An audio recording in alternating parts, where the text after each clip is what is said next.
aspirations and their ambitions? And are they going to dream and work in a startups in the future?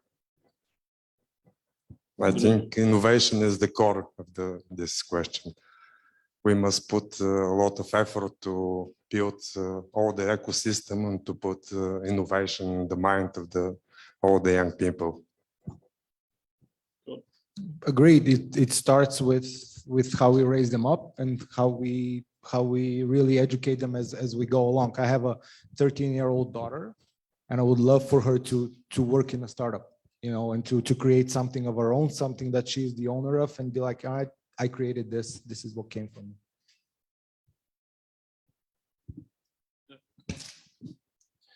Yeah, sorry, I will sound too political, but we cannot allow ourselves to not be productive and cultivate the young people to stay here and to have disruptive innovations.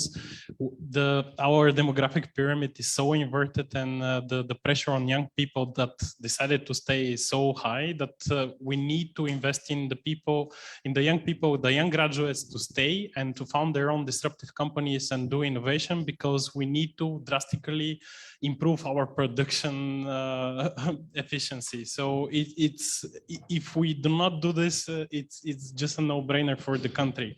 And the other thing is we should attract foreign talent. We have a very beautiful country, and a lot of young people are very happy to live here from abroad. And especially in the startup ecosystem, I had a friend of mine, German girl. She said, why in startups in Germany, startups are less paid than corporate jobs, but when you come to Bulgaria, startups are better paid. So when foreigners come, they come to the startups, which is a good thing for our ecosystem. We attract foreign talent, but of course we need bigger industry as well. So these startups need to grow. Okay, I believe that Bulgarians are very self-reliant people. So we believe in ourselves, even though we don't promote it, as we learned earlier today. We are also very international. We are quite communicative. So building and discussing with the world is something we can do. And me as well, I've worked with a lot of foreigners who have decided to come and live in Bulgaria. And they say that the food tastes real. It's better than the food in their country. The climate is amazing. The nature is amazing. They don't understand why anybody would ever leave this country. So I believe every Bulgarian is very proud when people come to Bulgaria to live here, or when people come back to Bulgaria because they went abroad and realized that they have everything they need right here. And I believe that the startup ecosystem has done very well, even without the support of many organizations in the last more than 1 decade, let's say 2, 3, 4 decades, this whole period of transition. Despite everything, the startup ecosystem has managed extremely well. And this is just the beginning. Yeah, that's just the beginning. I agree with that. I want to tell you one story. I've met with one guy that used to work in Germany for like 10, 15 years, studied there as well. So he came back and he founded one startup. It's called BeMe.ai.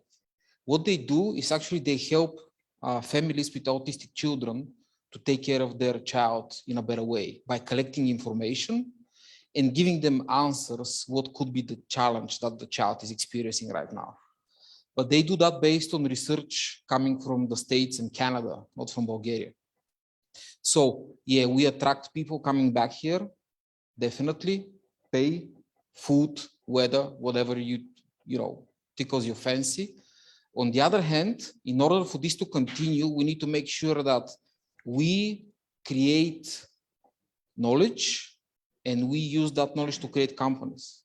So, and yes and no is the actual response. Yes, if we believe that this trend will continue. No, if we don't try to move it even faster forward. So that's why we decided to focus on that, universities and technological transfer, because we believed for that growth in the startup ecosystem to be, you know, exponential and to continue, we need to create more added value, not just cheap labor. Sorry for saying. Okay, the other related question, what do you think are the benefits and the key things Bulgaria can offer to local and foreign startups except food, weather, and mountains? Yeah. Clearly, we have a reasonably well-educated workforce. That's obvious. which is competitive, not in terms of pricing only, but also knowledge and experience to a certain level. Also, there are a lot of funds that invest money in companies, and they're very well developed compared to other regions. The other day, I've met, I saw a venture capital fund that invests in things that I could never imagine existed, a Bulgarian one. So there is that ecosystem that is supported by funding, and this also attracts ideas in people here. I would be very happy to add that we have very attractive tax policies, and I would like to use this opportunity to salute the organizing party BRAIT for protecting the startup community, especially in this field.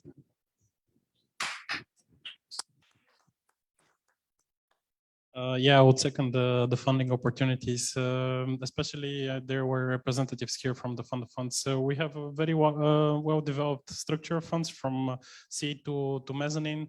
Yeah, that's good. And some of the approaches that one of the fund managers took is that they go to foreign universities, they look for the Bulgarian PhDs and attract them to have an R&D back here in Bulgaria.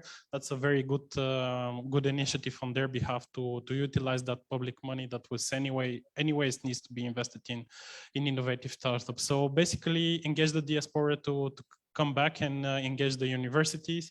And of course, you need to cultivate export-oriented businesses. In our case, so attracting foreign talent just because of the living opportunities, I mean, with the salaries that you can get for a company that works on the international markets, not for the Bulgarian market, even for foreigners, they can allow themselves a much better life here than, for example, in Amsterdam, because of the lower housing costs, lower expenses of living in total. So attracting foreign talent, this is the main benefit that I've heard from colleagues that are working at Dronamics, for example, coming from abroad. And attracting Bulgarians, of course, it's the motherland. I mean, it's nothing tastes better than the Bulgarian cheese, and nostalgia is the best thing. So yeah, we have to play the nostalgia, but also give cash. First is education, is my answer. Actually, in Bulgaria, we have very good school education, and there is a lot of efforts there with many good examples in physics, mathematics, and so on. But when we go to university, there is some problem, actually.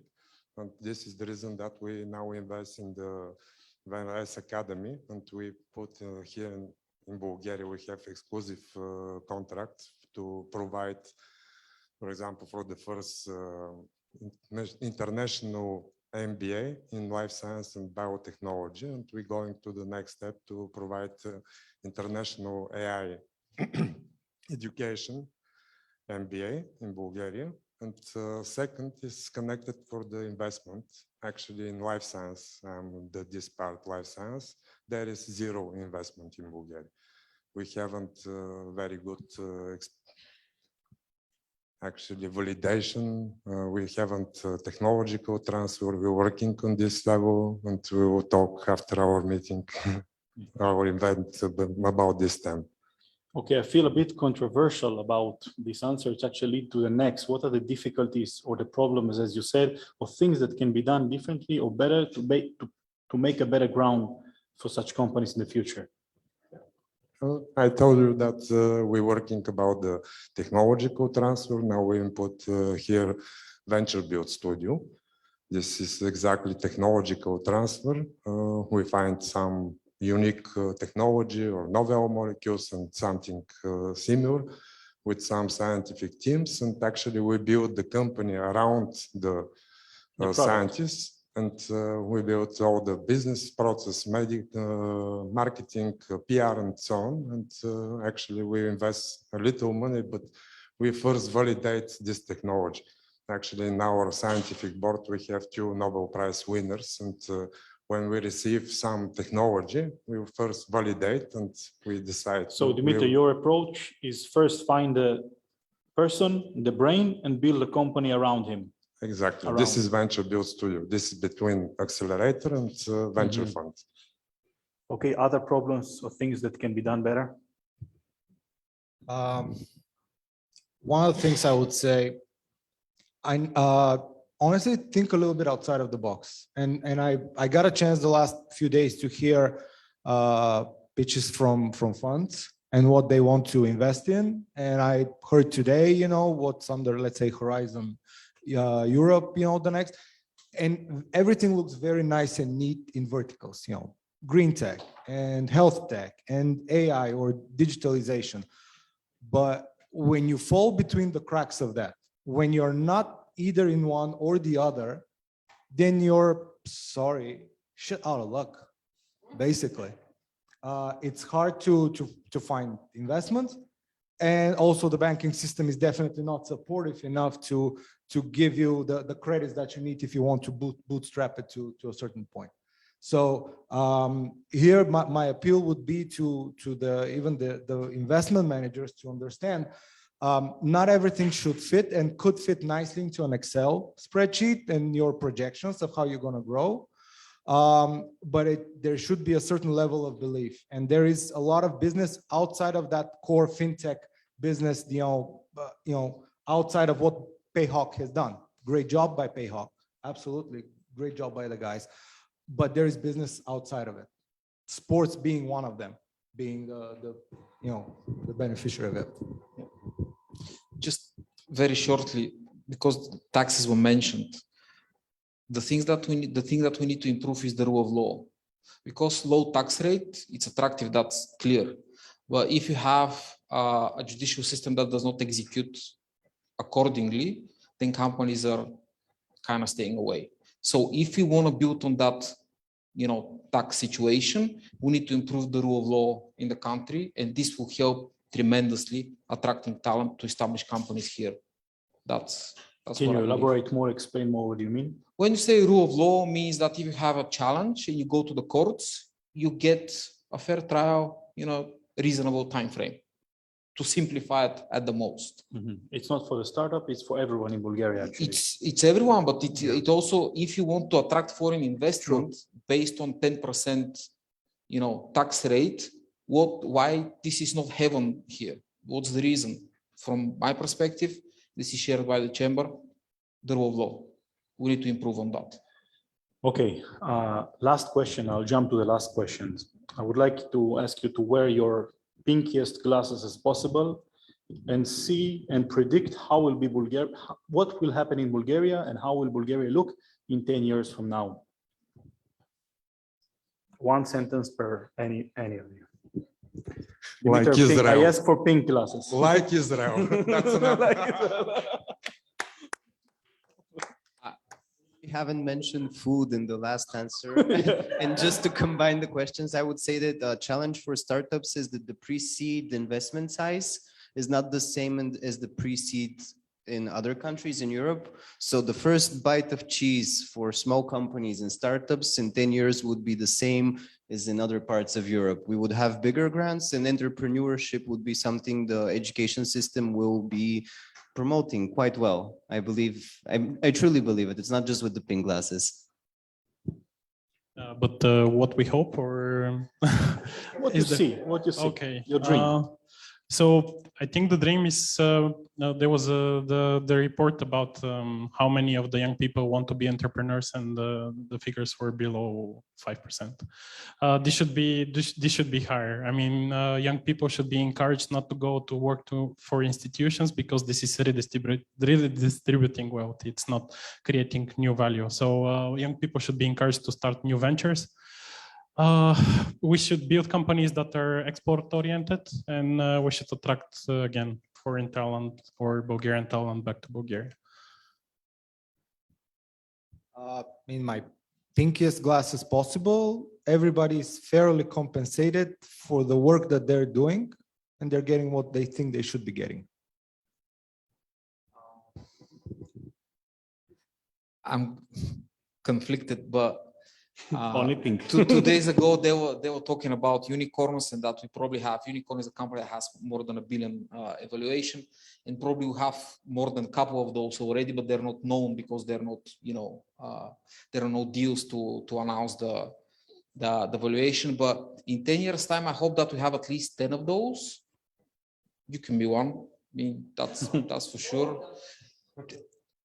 $1 billion is cool, guys. All of you, go for it. But yeah, there is something Regular else. run. Yeah, exactly. Exactly. The point here that I'm trying to make is the following. Evaluation is not always a measure of success, but it helps. And also it attracts people to join in to try to do that as well. So we need those companies just to put ourselves on the map that we can actually generate that value here. The second thing is it will make more people go into entrepreneurship. And the third, I hope that at least half of those come from a Bulgarian university. It's based on technology that is generated here. That would be my pinkest approach to the next. Okay, 10 is probably too optimistic, but 10 to 15, let's say. Okay, Yeah. very nice. Thanks. Okay, so this is the end of this session. The next session is about biotechnology, and I hope you like this session and you learn something from it. Thank you very much. Thank the participants. All right. I'm guessing that we are in mute, right? We better be.